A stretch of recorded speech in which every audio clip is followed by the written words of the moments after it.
Okay, here's the rotation sensor, and here's a little nut on the end, and I can carefully, because I don't know if I can find a good nut to match this one that'll work for everything, carefully we can remove this nut, hopefully someplace where if we drop it we can easily find it, because we can't really afford to lose it. We can unscrew that nut,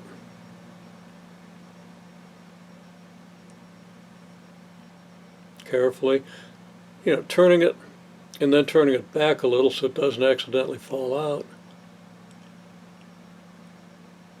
and kind of testing it to make sure it's in every time we finish a turn. Okay, then we have the nut. We can then take our ramp and maybe thread the nut through the hole in the center of the ramp.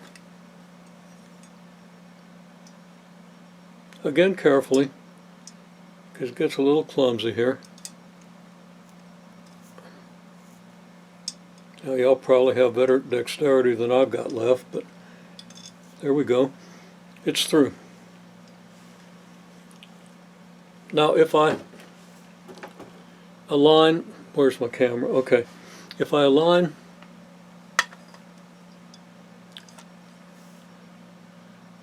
the nut with the hole and then turn the pulley, unless I'm cross-threaded, which I just was, I should be able to get this thing to thread into the hole. Yeah, I'm moving it the right way. I should be turning it to the right. Okay. And that can be a little tricky, but there it is. If I can do it, you can do it. Also, it's nice that this thing sticking out of the bottom here is attached to the pulley, so now I can just turn this and everything comes down pretty tight. And I want it to be pretty tight because I don't want the ramp to be wobbling. So now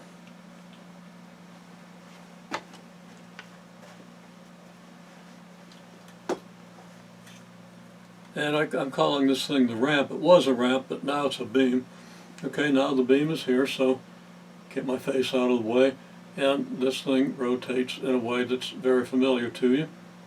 Of course, this thing at the bottom is rotating too, so if I grab onto that, I just loosened the nut. So I've got to hold the nut and rotate everything so it's tight.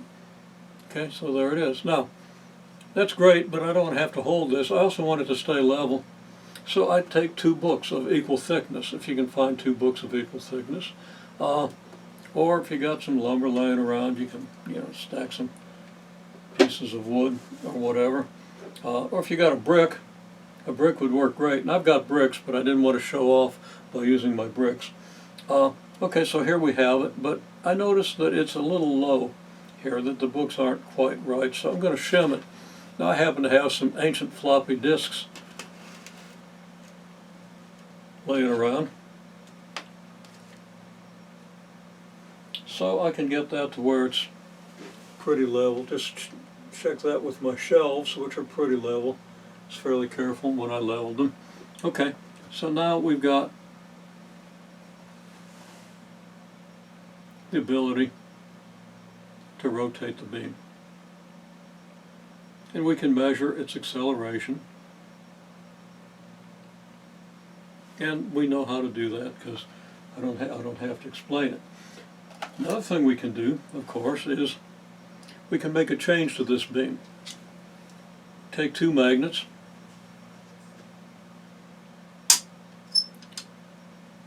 balance them on the 2 ends, and measure the acceleration again.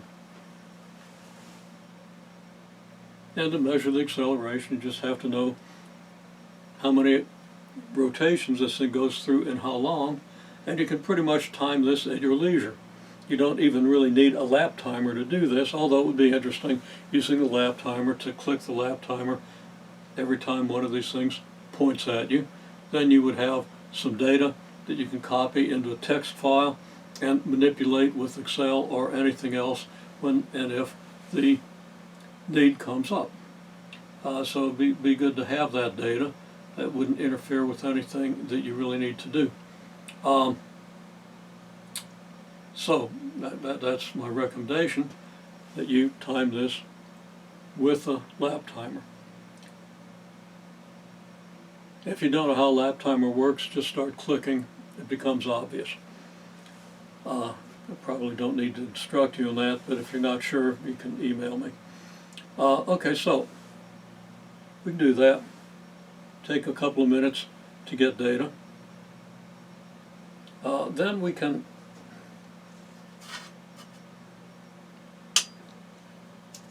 put the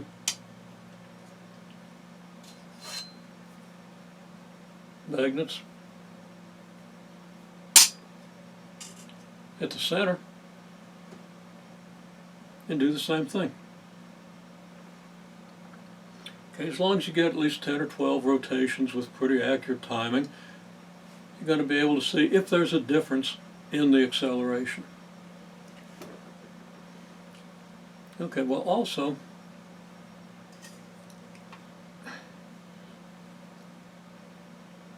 remember that the beam will tend to undergo a simple harmonic oscillation. Well, we don't know if it's simple harmonic. I've got it pretty well leveled here. So I'm going to unbalance it slightly. I had a domino here. And don't lose your dominoes. They're going to be important. Oh, here it is. Okay, if I put a domino here, then I induce a harmonic motion. Whether it's simple harmonic is a little harder to determine, but we can time the half oscillations of this thing. And it'll go through several half oscillations. And we could also, don't have a piece of paper underneath this apparatus, but if I'd have thought about it, I could have put a paper underneath here so that every time this thing stops, I can mark a line parallel to the ramp, number those lines, and see how far the thing oscillates with each subsequent oscillation. If I put a little more weight on this end, okay, magnet is more massive, so gravity will pull it down harder than the domino did. We see we got an oscillation. Now if I want to get more oscillations, I see where the equilibrium position is, right about there. So I can pull this thing, well, I don't want to pull it too far back because obviously this thing isn't held as securely as I'd like. Not sure what to do about that, except say that you know, okay, with this thing sitting here freely without being secured, and we won't go to the trouble of securing it, you have limited amplitude that you can deal with. Now if it was secured, like if I'm holding it down, and of course you could do that, okay, and get your hand out of the way so it won't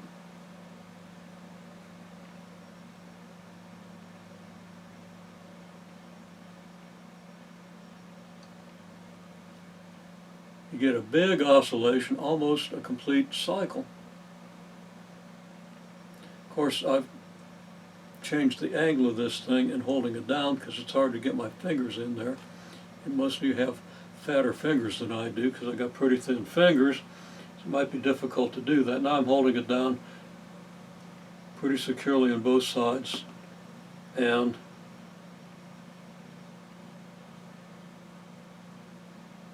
yeah, I'm not sure what's going on there, but of coming to the conclusion that unless we've got this thing secured somehow, we're going to have to limit ourselves to oscillations that don't cause it to tip over. Okay, and we can probably handle that. Now we could stabilize it. You got a hole through here, you put a rod through it, secure the ends of the rod. You got a screw here, you could screw it down, but we're not going to ask you to go to that much trouble. That's your basic setup. Those are some of the things we can do.